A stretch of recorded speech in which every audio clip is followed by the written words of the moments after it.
Hello and welcome to Indus Special. I'm Meshal Malik. In recent times, the world has witnessed a record decline in poverty. Yet at the same time, various reports indicate that the disparity between incomes has increased tremendously, as has the concentration of global wealth in a few hands. What is interesting is that both these outcomes are directly related to the capitalist system. Now, the debate regarding the capitalism is age-old, but with all the technological progress, the shifts in political trends, and the economic growth stagnation, we keep going back to whether capitalism has done more good than bad. Today, we discuss this with our esteemed guests. We welcome to the show Jonathan Portes, who is a professor of economics and public policy at King's College London.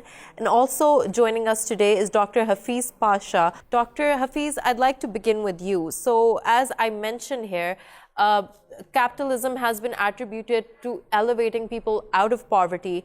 Can you tell us more about whether or not capitalism has benefited the common man? The point that needs to be made is the trickle-down effect reaching out to the poor people strong enough when you have a situation where with capitalism, particularly in some of the developing countries, you see fairly high growth, but not so much alleviation of poverty. And if I may take the liberty of giving you the example of China, China has consistently achieved more than 7% growth, although they refer to themselves as the communist China. The system in operation there is very capitalist today. They have been successful. The trickle-down effect was very strong, and almost poverty has been close to being eliminated. In China, it's down to a single-digit level of about 6 to 7%. That's one story of phenomenal success. The other story where you have seen relatively high growth rates, particularly after the 90s, is India. Yeah. India, again, has had a kind of a capitalist orientation, particularly in the last decade or so. But unfortunately, the trickle-down effect has not been very strong, and we are told that poverty has not been reduced as much as it could have been in India. Pakistan is an interesting story. It's a story of a country which, at least over the last 2.5 decades or so, has had modest growth rates of somewhere between 4.5% to 5%. But interestingly, the international data on poverty indicates that Pakistan is one of the more successful countries in terms of poverty reduction. And today, our poverty, according to the World Bank estimates, are down to a single-digit level. I don't believe that, frankly, but I think we are still being fairly successful in reducing poverty. So the issue is the kind of growth that you see in capitalism, whether there is a strong enough trickle-down growth, and whether it eventually filters down and reaches down to the poor segments of society. So capitalism only benefits depending on the trickle-down effect. Over here, you also mentioned India and China, and one of the things that is noticeable there as well is the swelling of the middle class. Could you please tell us about that? India is a country which has apparently been more successful in the expansion of the middle class. And that is because India's exports have increasingly acquired a more technological character. For example, the exports of India of IT services is very large and growing. And that has led to an increase in demand for professional and technical talent.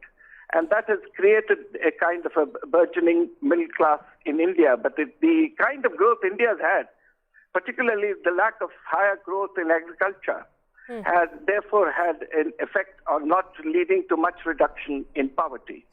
Pakistan is an interesting case. We saw middle-class emergence in the era of Musharraf's government. Yeah. Why did we see that? We saw that because during the Musharraf era, much of the growth was concentrated in what one might call the modern or the formal sectors of the economy, particularly sectors like large-scale manufacturing, banking and insurance, telecommunications, and services. And these are again sectors where the demand for employment of relatively educated people is greater. And as a result of which, unemployment rates for graduates and postgraduates declined sharply. And that is what led to the emergence of the middle class in Pakistan up to 2008.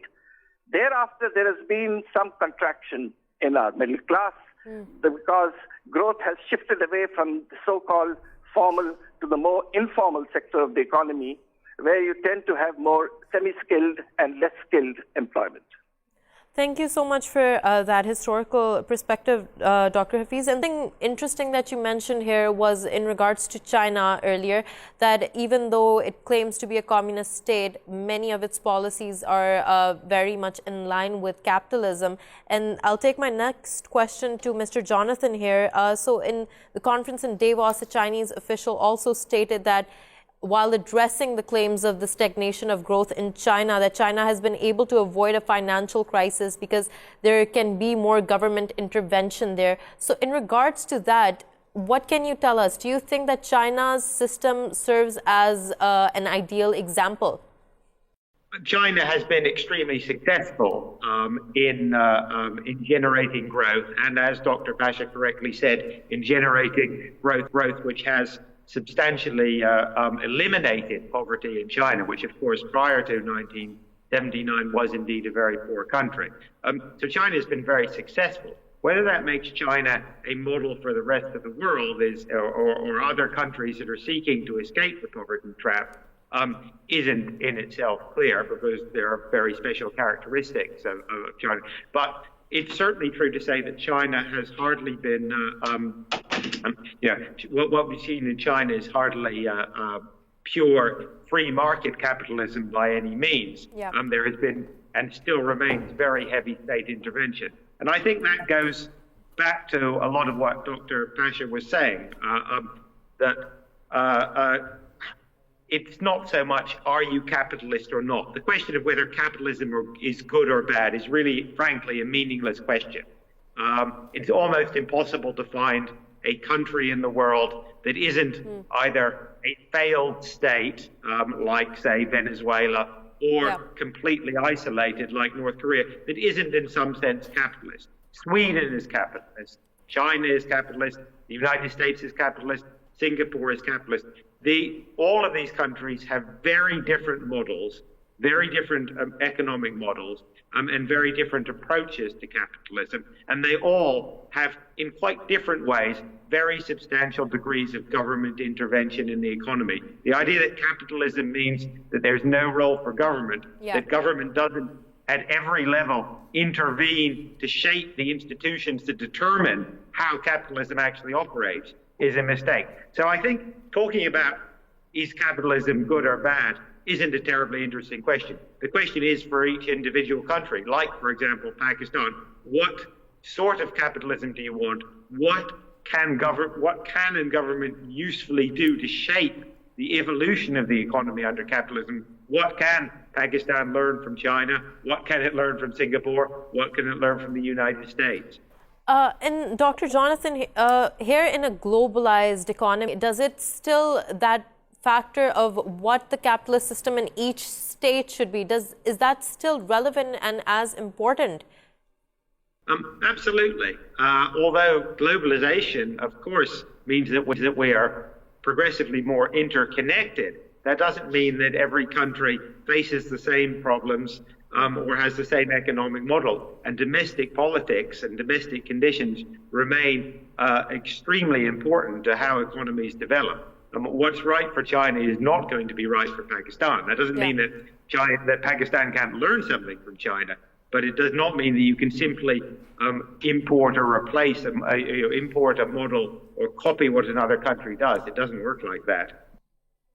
And thank you for that comment, Mr. Jonathan. Right now, I'd like to introduce another guest who has joined us, Zafar Iqbal Kalanauri, who is a corporate lawyer. Thank you so much for joining us. So while we're talking about capitalism and the economy, one thing that obviously comes up is the corporate culture. Could you tell us about how that has evolved in the recent decade? You see, as far as this basic question is concerned, whether capitalism is good or bad, there is no cavil with the proposition that if you look at the world economies, capitalism came as a replacement to other systems like communism and socialism. Yeah. And though few corporations and companies are firing all the shots. They are controlling the economy. Overall, it is good for the people, but where it went wrong is that when wealth is accumulated in the hands of few to the detriment of the others. For example, if you buy out your competitor and end of the day, you end up that certain beverage companies are owned by one corporation, then there is no healthy competition. Here you go wrong. And there is another concept of mixed economy going on in some parts of the world very successfully, where state must have some say or control in some of the things, like health sector, like education, like labor problems, and like there has to be a control over prices. You have to determine those prices. And recently, you see, by way of judicial activism in Pakistan, what Chief Justice of Pakistan did. I have worked very closely with him as his right-hand man. And we have been going to people, and what we have done basically is the Chief Justice has not transgressed his powers or intervened into anything. He has said, whatever you have to do, you have to do. If you don't do it right, so somebody has to give you a supervisory role and control things. And that starts, paying. For example, by virtue of the 18th Amendment in Pakistan, certain subjects became provincial subjects, like health and education. And here you cannot control the prices, you cannot control the services charges. Mr. Kalanauri, that's a point that I do want to discuss in detail. But before that, I'd also like to introduce another guest who has joined us, Professor Steve Keen, who is a crowdfunded economist at Patreon. Steve Keen is also an Australian economic historian and author. Thank you so much for joining us. Professor Keen, when we're talking about capitalism here, of course, the evolution of it is necessary, and we've been talking about it in the corporate sense. We've been talking about how realistically, it's not a binary term. But before that, I'd like to move behind a little and talk about how it evolved into being the primary choice for most economies when they want to go towards economic growth. Well, I think it goes back to the Industrial Revolution, in fact, which began, of course, in the late 1700s in the UK. And the major factor there was that this sort of technology could have developed a long time earlier, but there was no necessary profitability for a feudal system to build something which would, replace human labour. Whereas at the time the Scots invented the steam engine, there was a large market system which had been taking over from capitalism from feudalism for about half a millennia. And in that system, with high wages in Scotland, it was actually profitable for entrepreneurs to invent systems which replaced human labour, or even replaced animal labour. So capitalism made that possible. High wages made it desirable to do that in Scotland, whereas low wages in France meant that it was cheaper to continue using peasants for similar work. So it's not a straightforward thing, but it's certainly capitalism inspires more innovation than previous social systems have done. And particularly so when capitalists find they're paying wages they regard as too high. In that circumstance, they'll be forced to innovate. And you mentioned here how it provides more innovation, but also something that it does happen is greater alienation when there is greater commodification of man. Can you tell us about that and how throughout time and now, especially in the modern age, that has changed? Probably one of the main things causing things like the Gilets jaunes protests in France. You can commodify everything except two most vital things to capitalism. That's workers and money. Neither of them are commodities in the genuine sense of the word. And if you treat a worker like a commodity, then you basically pay the worker the means of subsistence, the capacity to remain alive, but not do anything more than that. Now, whenever that happens, you start getting working class revolts. And this is something Marx was very clear on. And interestingly enough, he used to argue that what he called the value of labour power, which is just that subsistence, is not the average wage, it's the minimum wage. Every time he spoke about it, he said minimum wage. So if you drive workers down to that level, you turn them into commodities, they will then revolt, particularly if they're on the borderline, as have been in France, and push below it, then you get political revolt. So you've got to pay workers more than their means of subsistence, otherwise you have social conflict. And we've certainly seen that erupting around the West. And next question to Jonathan. So Steve Pearlston wrote a book, Can American Capitalism Survive?, in which he showed that 80% of Americans agreed with the statement that a free market economy is the best statement a decade ago, but that has decreased considerably to 60%, and now 42% of millennials think that capitalism is the best system. What do you think is causing a shift of mentality here? Well, I think Steve has it partly right in that what we've seen over the last 10 or 20 years, particularly in countries like the US or UK, is that an increasing degree of insecurity and precariousness among some sections of the labor force, combined with really disproportionate gains of wealth to the top end. And that is obviously associated with technological developments, in particular the growth of tech companies. What we've seen with companies like Facebook, Amazon, Google, and so on, is this sort of increasing degree to which the rewards of innovation are captured not by workers in general, the population in general, but by a very relatively small number of people at the very top who own these companies, and to some extent those people who have the skills to work in them at the highest level.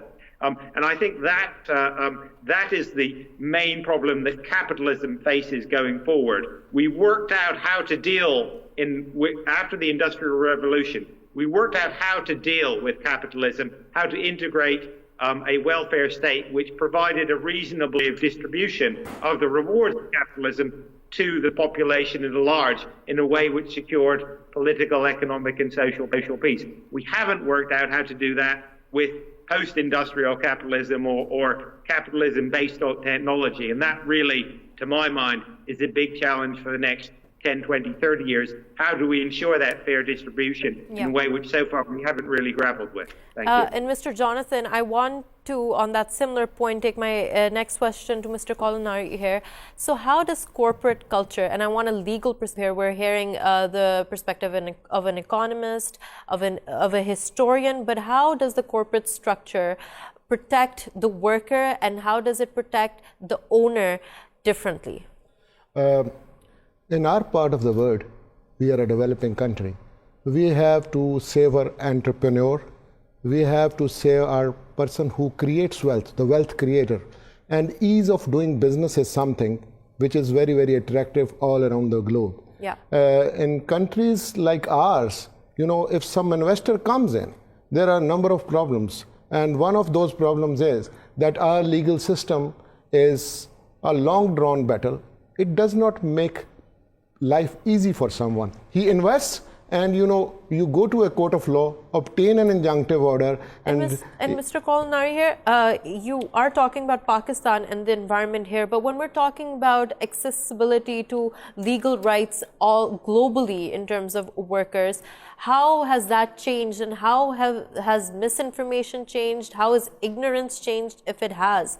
Have workers become more aware of their labor rights? You are absolutely right. As far as awareness is concerned, that is there. But once you get aware of something, you have to enforce it through some mechanism, either through the court or out of the court. So around the globe, people are now settling their disputes outside the courtroom with the help of these alternate dispute resolution mechanisms like mediation and arbitrations. They provide a forum where you get it quick. But if you go to a court of law, which is adversarial kind of practice in Pakistan, you know, here it's a long drawn battle. So awareness of rights is one thing, but to enforce those rights, you need a legal system which also delivers, and maybe outside the court. And that is not there. That system is not there. And what do you think needs to be done to improve it? First thing, we ought to have some legislation in place. The legislators in countries like ours, they are fighting with each other. They are not enacting new laws. They are not legislating. That point of view, that you see, they have to take into account that the old system is not going to deliver. So this is the problem. For example, if you look at new company law in Pakistan, where you have to form a company, this new law is a good one. People are not aware that it provides so many resolution mechanisms at the SCCP level. So you are not aware of that. You go to a court of law and it is a long drawn battle that way also. So if new laws are not there, if some new good laws are there, awareness is not there, people are not using them. And this is the reason that people don't come out and they go to an ordinary court of law. And that goes on. And this is kind of disincentive to professionals also. For example, I am one of the professors of law at one of the leading educational institutions in the country. 25 lakh people who are professionally well trained, they are coming out and graduating every year, but there are no jobs for them. So there is a brain drain. They are going out of the country, and eventually they are not contributing to the economy of our country again. And with that, I want to take my question to Professor Steve here. Professor, so what do you think, in your opinion, are the main principles of the capitalist system which have perhaps hindered or impeded democratic growth, that have harmed the progress of humanity? That's a big question. Certainly, the impact of the financial sector is something which is left out of conventional economic thinking, because they treat the financial sector as just an intermediary, which is completely false. And when you then have financial concentration going on, what actually happens in the terms of distribution of income is that the workers lose out and the bankers gain. The capitalists tend to sit in the middle. So you have as you let the financial sector get rampant and offer the levels of household debt, corporate debt that exists in the West, you have a breakdown in social cohesion, because, in fact, it's the workers who pay without a lower wages. I think a lot of damage is also done by mainstream economic theory, because what's happened in the West in the last 40 years is the complete dismantling of the union movement, which gave workers the capacity to bargain collectively and spread the cost of them bargaining to begin with, and they'll also match the bargaining power of the very concentrated employers they were bargaining against. This was all done in the belief that it'd make the market more efficient. It completely ignored the concentration on the employer side, focusing just on the employment side. And even conventional economic theory, called the theory of the second best, tells you that will make welfare worse. So I think economic theory has actually contributed to the extremities of capitalism. We'd have a less damaging capitalism. We had a more realistic economic theory. And on that point, stay with us, Professor Steve. We're going to take a short break, and when we return, we're going to continue this discussion.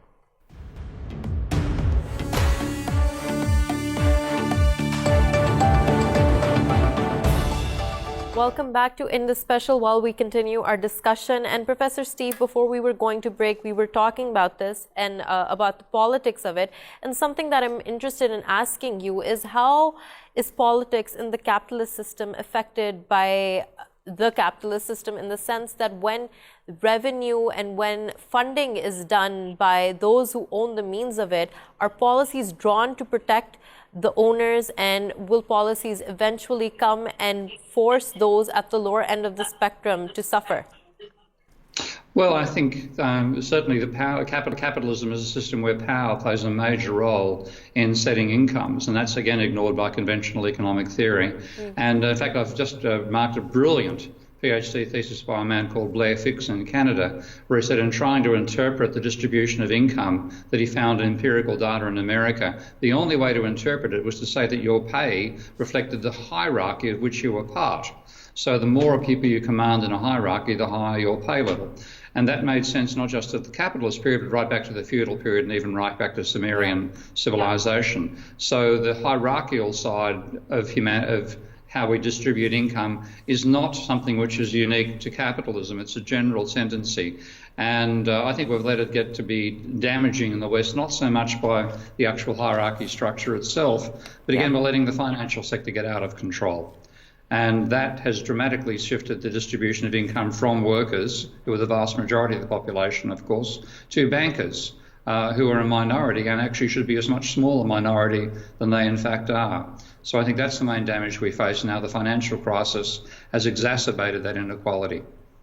And Professor, here, one thing that often comes up is the disparity factor. Of course, there is a noticeable disparity, but how does that in fact impact human condition? How does that impact a worker's ability?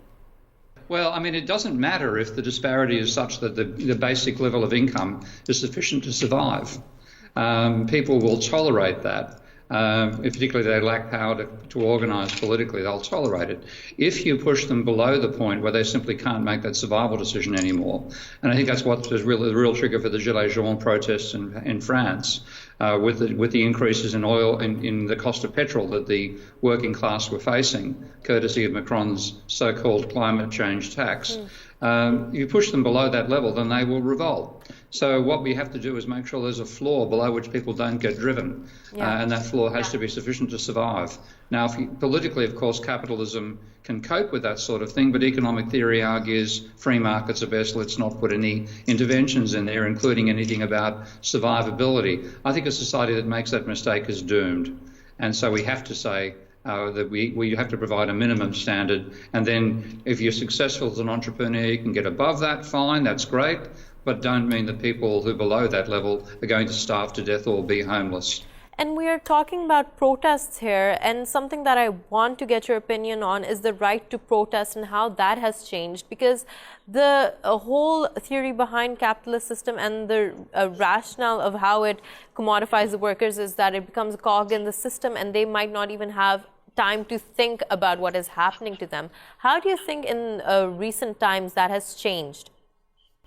Well, again, what's happening in Paris is France in general is a very good demonstration of what's gone wrong there.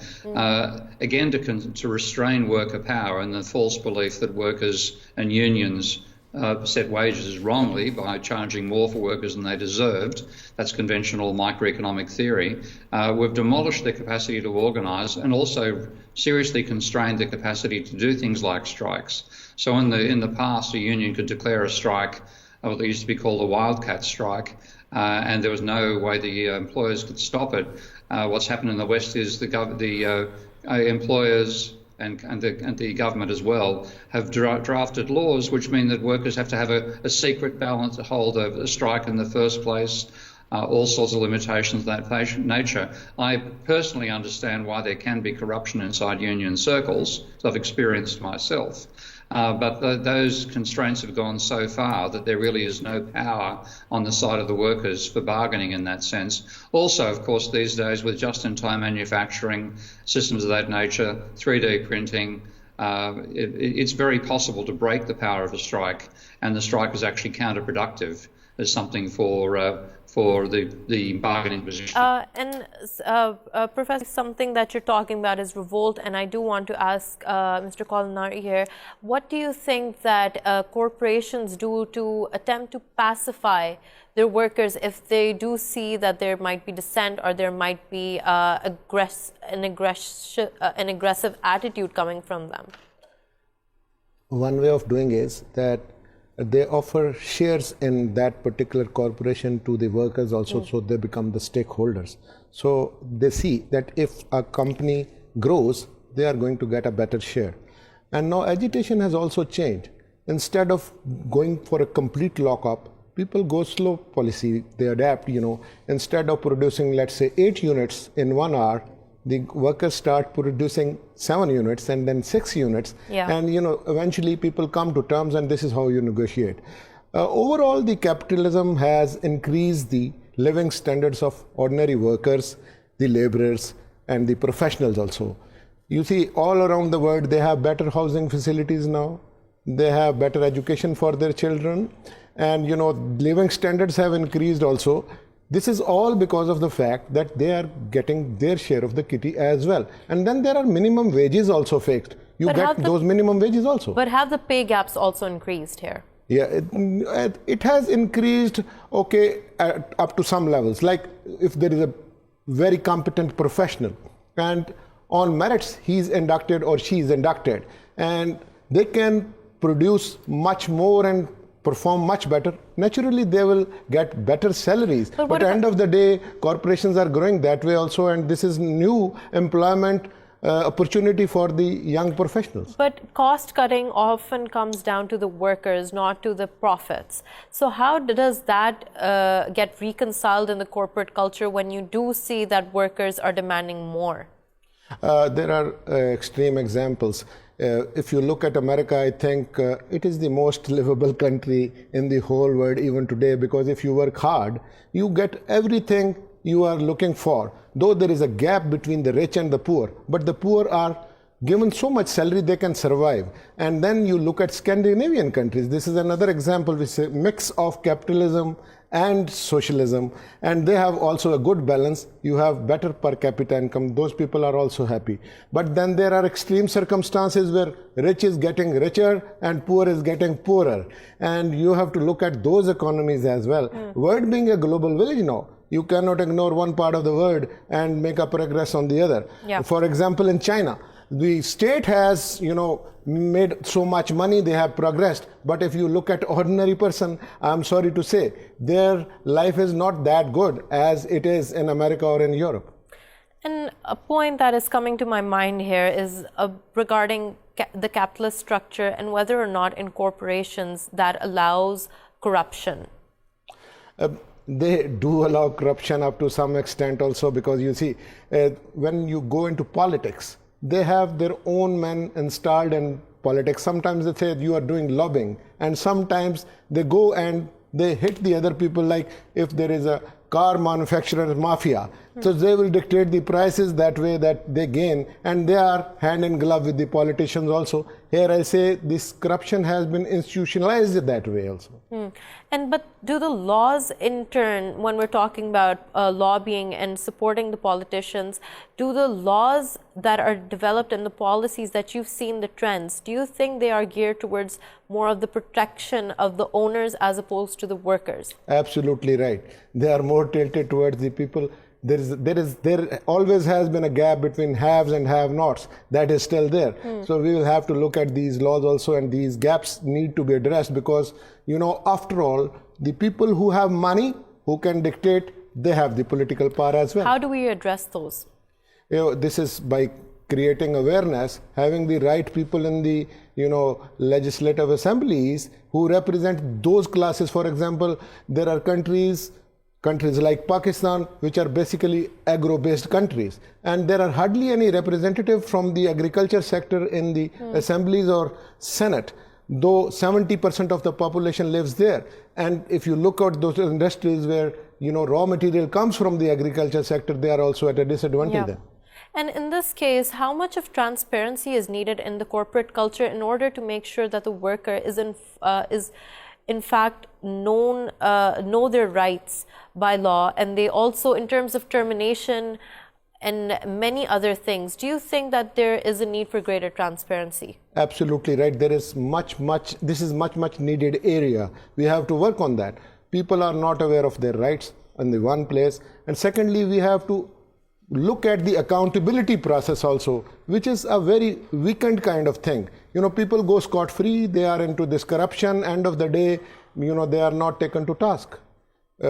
Maybe they go behind bars, but they don't return what they have gained illegally. So this is an area we really need to work on. Professor Keene, something here that Mr. Kalanauri pointed towards was the American dream, and I'm curious to know what your opinion about that is in this capitalist market. I think it's better called the American delusion. When you look at the level of social mobility in America, it's actually lower than it is in Europe, where they think there's all these state constraints that stop you having mobility. I think a similar stats would apply in Japan as well. Yeah. So this delusion leads Americans to believe they live in the best country on the planet, when if they get any moderately serious illness, they'll go bankrupt unless they're a millionaire.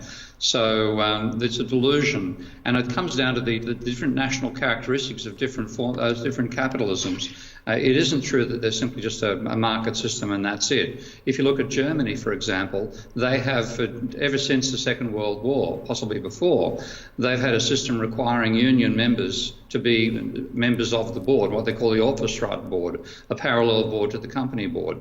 And that does give the workers a stake, a hold in the company. It means also you can't completely ignore their positions, as American manufacturers tend to do. So you need to consider a legal framework that enhances the best of capitalism and constrains the worst. I think, unfortunately, we've done the exact opposite, certainly in America. And Professor Keen, something here that you mentioned Japan here, and something that comes to my mind is the case of work deaths in Japan. And I want to know what happens when culture and capitalism intersect. And do you think that it's adopted, the capitalist structure, even if it's globalized, it is adopted differently by culture, and how that varies? Oh, of course. I mean, again, culture affects how people relate to their social system. And when you start from if we go back to 1868, Japan was still a 100% feudal country. So when it made its adaptation to a capitalist economy, it was after Commodore Perry turned up with American warships made of metal, which were a total surprise to the Japanese, and they then went to adopt a form of capitalism which still combined that feudal structure. So you have large numbers of Japanese corporations are organised in what they call keiretsu, which are industrial conglomerates where there will be a bank which actually provides a lot of the money that's used for the investment by the firms. Now that's why Japan can carry a higher level of private debt than America can, as well as running a trade surplus. So these sorts of things, a country will always adapt it to its own culture, and I'm sure that's happening in Pakistan. Yeah, and on the other hand of it, do you think that capitalism is eroding culture? Do you think that this rise in extreme nationalism is in fact a reaction to that eroding of culture?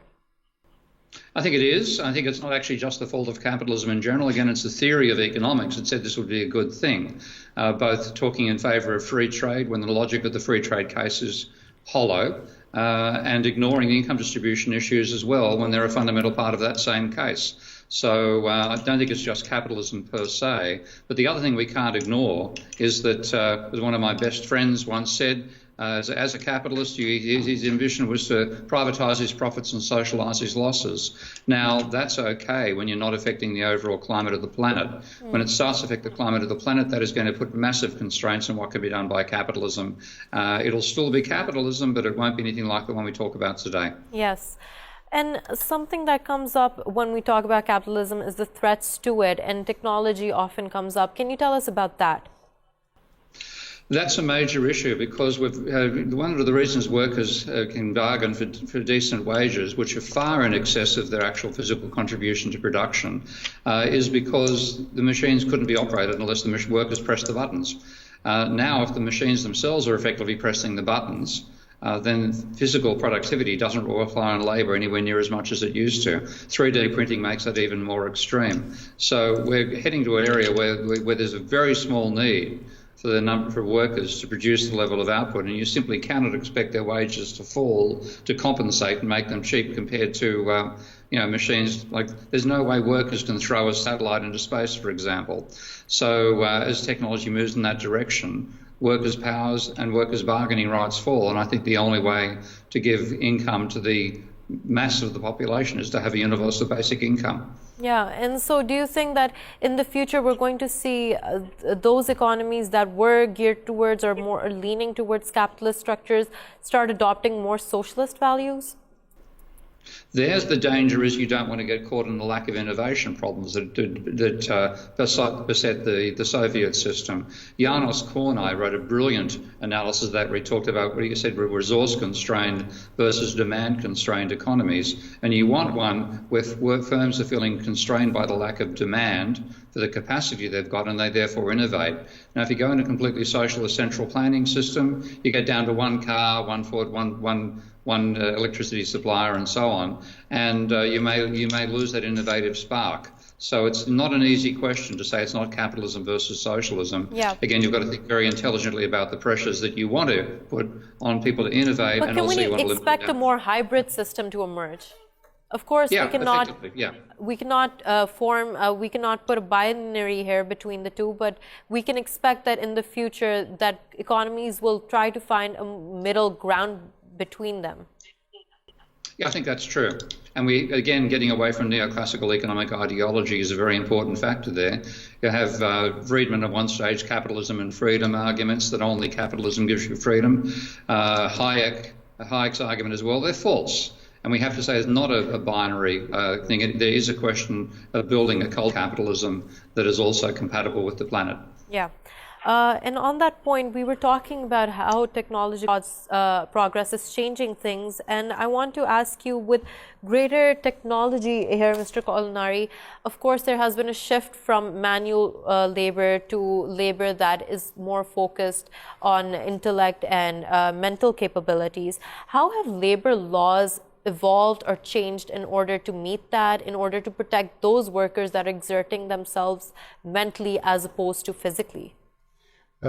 We cannot oppose the advent of this technology. This is part of the world now.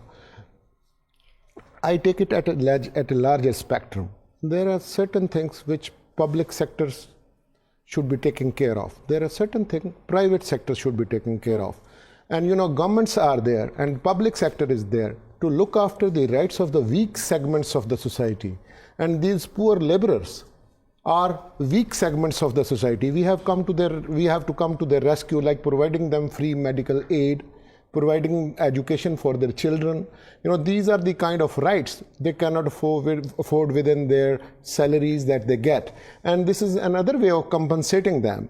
And as far as these machines are concerned, these are there to stay now.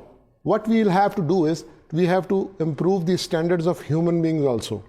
They need to be refined. They need to be technocrats now.